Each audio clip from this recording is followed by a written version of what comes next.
die a hero, or you live long enough to see yourself become the villain. Hey, what's up everybody? Welcome back to the channel. Welcome back into the cave. And here we are 11 months later, and this is what the tank looks like. And I could not be angry at myself for letting this happen. A lot has happened over the past year, and a lot of work went into getting this tank up and looking right before everything went downhill, from purchasing new equipment to testing to spending money on livestock and really getting the tank to a place where it was really growing into something awesome. And to have this turn into this, man, I'm mad at myself. So there are a couple of things I do want to touch on this video. Obviously this is all my fault, but there were two things I think that really contributed to this. So let's get into it. Let's talk about what happened and what the plan is going forward for the tank, and what are the steps we're going to take to get there. So guys, number one, once I moved, I didn't really look into my source water, or where my water was coming from, or if it was being treated any differently. I just continued to use this 4-stage aquatic life unit that I'd always used, because this thing's been awesome. Like, I never had any issues at all.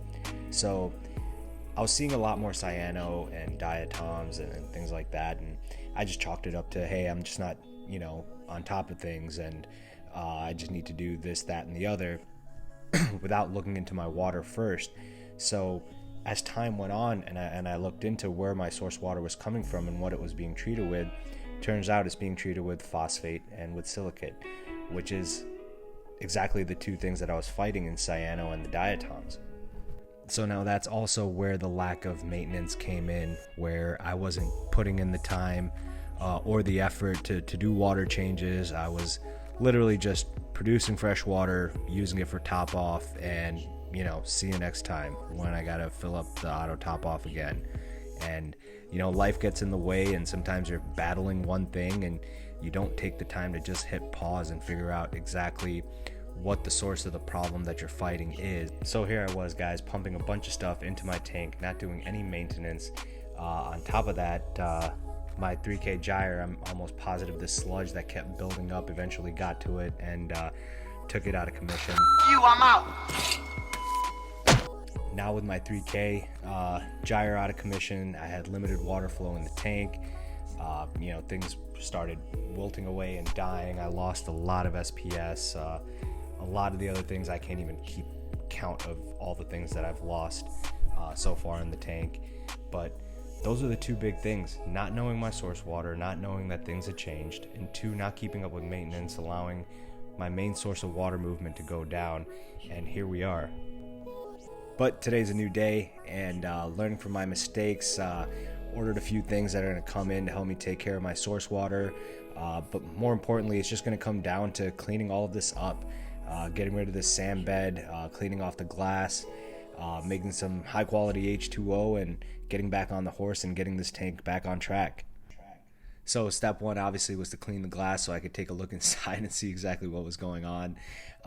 This was crazy, the amount of coralline algae that had grown everywhere. So now once I was able to get a look inside the tank, I mean, obviously number one, I'm gonna have to clean out all the sludge and this white slime that's in here. Potentially have to change out the sand bed, and that's something, if you have any suggestions on if I should do that all at once or maybe do it half and half. I just don't want to leave any of this stuff in there. So any thoughts on that would be great. Looking into the rest of the tank, guys, when I was going through once the glass was clean, I saw that some of the SPS actually still had some life to them, and the color on them had completely morphed. There was polyp extension. That's a worldwide coral millie there that still had some polyp extension, and I was surprised to see exactly how many SPS were still hanging on, probably by the last string that they have. So that's super encouraging. Definitely there's a lot of loss in the tank, but to see that some SPS have still made it and still have a chance is awesome. Especially the slime ball, you can see it's just got a little bit of highlighter yellow on there, and it's nice to see that. But at the same time, when you're losing things in the tank and things aren't going well in the tank, it's easy to get discouraged and to care less and less. And I definitely think that played into a little bit of what happened here. And before you know it, if you continue down that road, you're left with this. So I know there is a long road ahead, and I look forward to, getting my hands wet. There's a lot of the parts that I ordered are coming in this coming week. So I hope to get them all set up and really get this cleaned out by the end of the week, and really look forward to documenting the rest of this journey here on YouTube, as well as my Instagram. If you guys like, you can follow me there as well. If you stayed till the end of the video, thank you so much. I appreciate you watching. Subscribe, and let's see where we go. Peace.